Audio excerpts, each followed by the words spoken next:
દાંતા તાલુકામાં એક ધરતીપુત્ર પોતાની માલિકીની જમીન બચાવવા માટે સરકારી કચેરીઓમાં ન્યાયની ગુહાર લગાવી રહ્યો છે, પરંતુ તેને દરરોજ અપમાન, ધક્કા અને ધમકીનો સામનો કરવો પડી રહ્યો છે. માથાભારે તત્વોએ તેની જમીન ઉપર બળજબરીથી કબજો જમાવી લીધો હોવાનો આરોપ છે. અરજદારના જણાવ્યા મુજબ તેમણે જિલ્લા પોલીસ વડાની કચેરીથી લઈ ગાંધીનગર સુધી અનેક અરજીઓ આપી છે, તેમ છતાં અત્યાર સુધી કોઈ જ ન્યાય મળ્યો નથી. અરજદારોના આક્ષેપ મુજબ જ્યારે તેઓ અધિકારીઓને મળવા જાય છે ત્યારે તેમને બહાર કાઢી મૂકવામાં આવે છે. આ ઉપરાંત માથાભારે તત્વોના ખોફના કારણે તંત્ર પણ મૌન સેવી રહ્યું હોવાનો ગંભીર આરોપ મૂકવામાં આવ્યો છે. પીડિત ધરતીપુત્રએ રાજ્ય સરકાર અને તંત્ર સમક્ષ તાત્કાલિક કાર્યવાહીની ઉગ્ર માંગ કરી છે. તેમણે ચીમકી ઉચ્ચારી છે કે આવા ગેરકાયદેસર કબજા કરનારા તત્વો સામે તાત્કાલિક કડક પગલાં લેવામાં આવે, અન્યથા અમને ગાંધીનગરમાં ઉપવાસ અને આંદોલન કરવાની ફરજ પડશે. આ ઘટનાએ દાંતા તાલુકામાં જમીન વિવાદો અને વહીવટીતંત્રની કામગીરી ઉપર ગંભીર સવાલો ઊભા કર્યા છે. हमारा परिवार जमीन हमें जो मालिकी आ जमीन अंदर हमें जाइए वामना ये लोग समना व्यक्तिओ मन वामना देता नहीं, धमकी आपे છે. અમે જે વિનંતી કરી છે જે દાંતા પોલીસને પછી કલેક્ટર સાહેબ, ડીએસપી સાહેબ કોઈ બધી અરજીઓ અમારી કોઈ નહીં થતું, તે અમે વિનંતી કરીને આ રીતનું સરકારને માગણી કરીએ. આ સરકાર અમારી જમીન કેવો કાયદો છે, કેમ કરે અમને કોમ નિકાલ થાય, એને આ વ્યક્તિ છે. બોલો.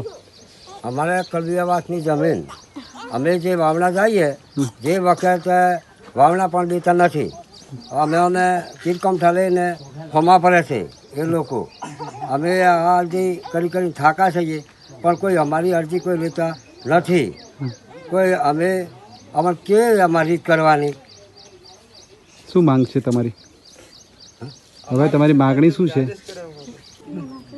અમાર કલબિયાવાસ જમીન અમને આપતા નહીં. વાવણા જઈએ તો ના પાડે ને, જો જઈએ તે ના પાડે અમને.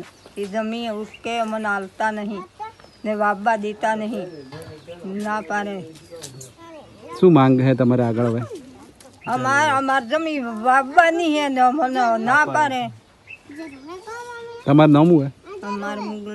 કલબિયાવાસની અંદર જમીન છે, અમાર પોતાની હકદારની જમીન છે. અમે કોઈ બી જગ્યાએ અમે ગાઈએ, અમારો હાર કોઈ સરકાર જોતું નહીં. પોલીસ સ્ટેશન દોતા કરી, મામલતદારમાં કરી, પોરતમાં કરી, પાલનપુર કલેક્ટરને કરી, ડીએસપીને આપી, ગાંધીનગર કાયદેસર મુખ્યમંત્રીને અરજી તો સુધી આદેશ મૂકેલો છે. કોઈ બી અમારા જમીન અંદર અમારે કોઈ ખુલાસો કરી આવતું સરકાર નહીં. એટલે અમે જમીન અંદર અમે વરસાદ હતો, હવે વરસાદના પ્રમાણે અમે જવાના છીએ જમીન અંદર ખેરણ કરવા માટે.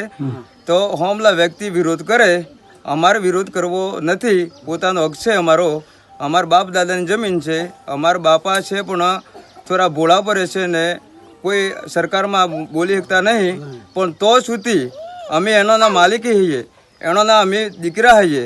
પણ તો કલબિયાવાસમાં જઈને જમીન ખેરણ કરવાના છીએ. સરકાર આવીને પૂછશે હોમાં વ્યક્તિ મરાય છે કે અમે અમારા પાર્ટી મરા છે. તો અમાર ગામ બારવાસ રહેવાસી બારવાસ છીએ, તો સુધી ગામ લઈને જાય કલબિયાવાસમાં જાય ને જમીન ખેરણ કરીને પણ તોય અમે છોડવાના નથી.